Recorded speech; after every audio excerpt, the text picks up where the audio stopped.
No descubrimos nada si afirmamos que el descubrimiento de América fue un hecho de importancia universal sin parangón.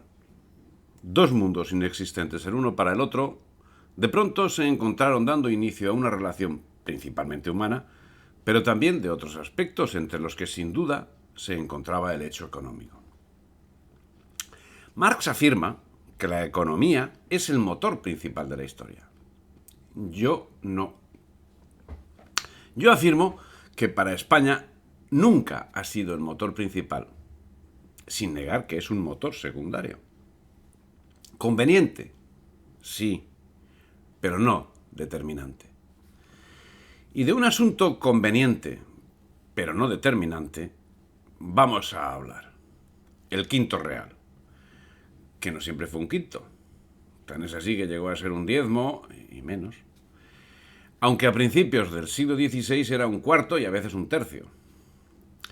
En un principio el aporte económico de la conquista era sencillamente inexistente. Posteriormente cambió esa circunstancia. Y el tráfico era inmenso, siendo que se suministraba todo tipo de productos a toda Europa. Productos agrícolas, oro, plata y todo lo que tenía una utilidad u otra era transportado. Productos que significaron una fuente de ingresos esencial para la monarquía. La explotación de estos recursos era concedida a cambio del llamado quinto real. Es decir, el 20% de la producción minera y de los bienes rescatados a los piratas. Para el resto de actividades existían otros impuestos como los de avería o el almojarifazgo para los buques, personales o estancos, para el papel sellado, para los naipes, para la sal, para la pimienta, para el aguardiente, etcétera, etcétera. Lo que nos ocupa es el quinto real, que no era una invención moderna, sino que se trata de una figura heredada de los musulmanes. En la monarquía hispánica se encargaban de cobrarlo los oficiales reales, supervisados por los tribunales de cuentas de Indias. Estos ingresos serían utilizados para financiar las infraestructuras y servicios. El 80% restante se quedaba en América, si bien parte del mismo revertía a la península en conceptos varios, como la compra de materiales por los particulares, gastos de transporte y repatriación de beneficios por parte de quienes volvían. El tráfico era muy importante. Así, los registros de la Casa de Contratación señalan que cerca de 5.000 kilos de oro desembarcaron en Sevilla entre los años 1503 y 1510. 5.000 kilos de oro. Más de 9.000 desembarcaron de 1511 a 1520.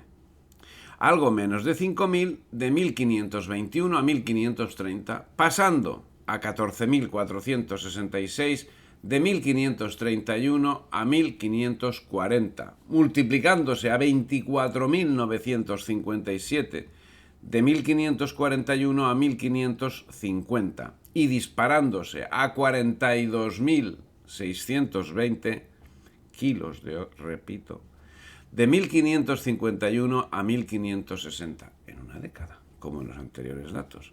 Siendo que a partir de esta fecha declinaron a 10.000 kilos hasta 1590 para ascender hasta casi el doble durante el último decenio del siglo XVII. Y en cuanto a la plata, entre 1531 y 1540 fueron importados del orden de 8.000 kilos por año, cifra que sería incrementada a los 10.000 kilos por año entre 1550 y 1560, cuando las minas de Zacatecas, Durango, Guanajuato, San Luis, Potosí, etc., comenzaron a ser explotadas. Si analizamos esas cifras, nos aparecerán como ridículas si las comparamos con las extracciones realizadas ya con métodos modernos a partir del siglo XIX. En total, entre 1503 y 1660 cruzaron el Atlántico 448 millones de pesos.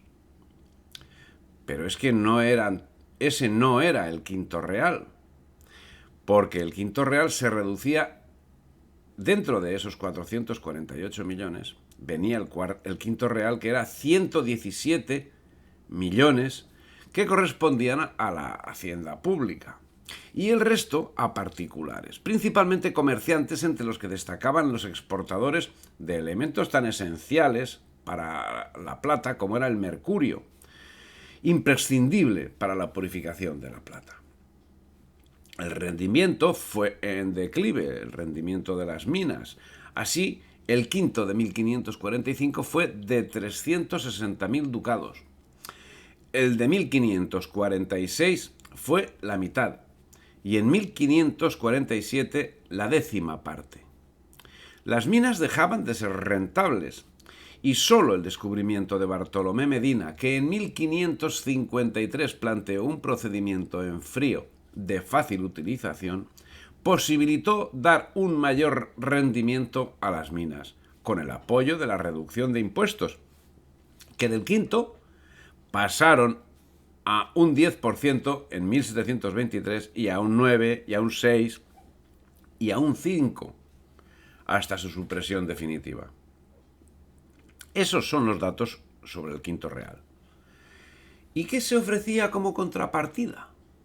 Porque América estaba dando ese quinto real. ¿Qué se ofrecía como contrapartida? Pues, por ejemplo, los animales de carga, que eran desconocidos en América hasta llegar a España. ¿Y cómo se realizaban los transportes antes? Pues a lomos de personas. Quizás en los Andes a lomos de incas, pero no siempre. Principalmente a lomos de personas.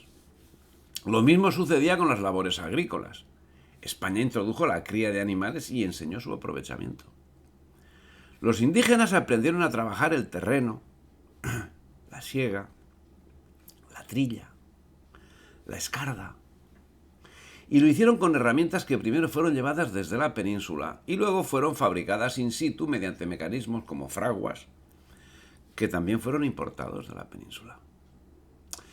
Aprendieron que había un elemento que se llamaba hacha,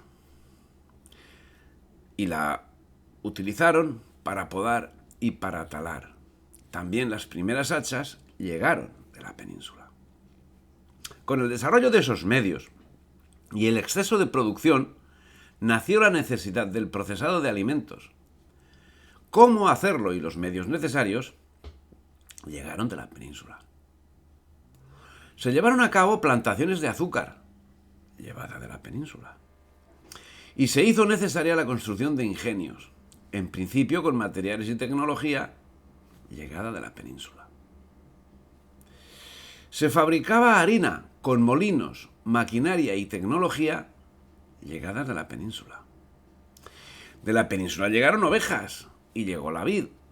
Y con la tecnología llegada de la península se dio lugar a industrias alimentarias que producían vino y producían queso, y a industria textil. De la península también llegó la producción y tratamiento de la seda.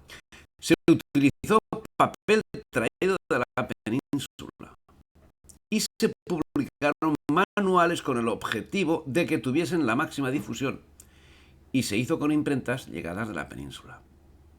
Siendo que a finales del siglo XVI se publicaba un libro como los 21 libros de los ingenios y máquinas u obras de agricultura y otros. También de la península llegó tecnología que posibilitó la erección de acueductos, de aljibes, de molinos de harina y de aceite, de confección textil, de barcos, de puentes, de tallado de piedra, de obtención de yeso, de obtención de piedra en cantera, de construcción, etcétera, etcétera, etcétera.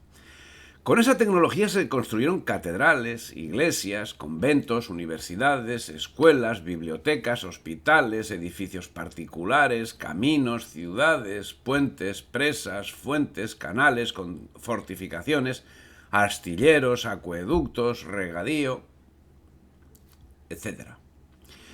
Y los obrajes en que se elaboraban telas de lana, algodón, jergas, sombreros y seda se extenderían a los principales centros de América. En 1571 existía en México más de 80 molinos y se tejían paños de color que se vendían en todo el territorio novohispano y se exportaban a Guatemala y a Perú. Los talleres se multiplicaron a finales del siglo y para 1604 había más de 114 grandes obrajes. En el campo de la educación, el 28 de octubre de 1538 fue creada la Real y Pontificia Universidad Santo Tomás de Aquino, en Santo Domingo. El 12 de mayo de 1551, la de Lima. El 12 de mayo también de 1551, la de México. El 23 de febrero de 1558, la Real y Pontificia de Santiago de la Paz, en Santo Domingo. El 13 de junio de 1580, la de Bogotá. En 1586, en Guadalajara, se fundó el Colegio de Santo Tomás de Aquino. El 20 de agosto de 1586, en Guadalajara, se fundó... ese va repetido, ¿verdad? Ese va de premio. El 20 de agosto de 1586, la Universidad de San Fulgencio, en Lima. El 11 de marzo de 1619, la Universidad Santo Tomás de Aquino, en Santiago de Chile. El 8 de agosto de 1621, la Universidad de Córdoba, de Argentina. El 15 de septiembre de 1622, la Universidad San Gregorio Magno, en Quito. En 1624, la Universidad San Francisco Javier, en Santa Fe de Bogotá. En 1624, la Universidad de Mérida de Yucatán. El 27 de marzo de 1624, la Universidad de Charcas, hoy Sucre. En 1624, la Universidad de San Miguel, en Santiago de Chile.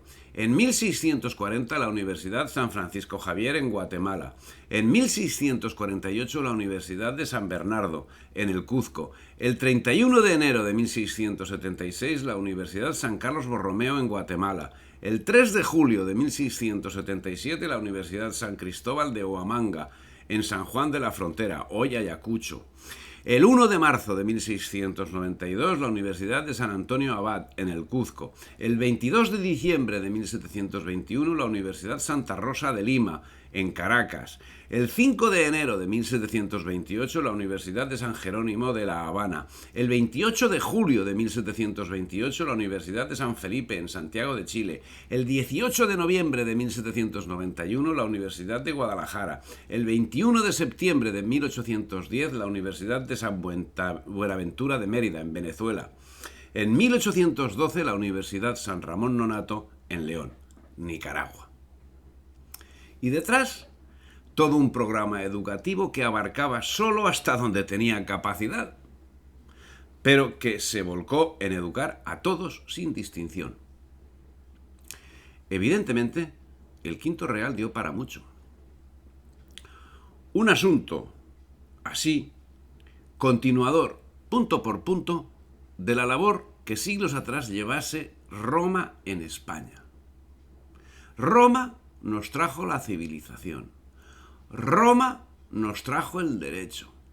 Roma nos trajo el cristianismo. Roma nos trajo la libertad. Y como hijos de Roma debemos decir, gracias, Madre Roma.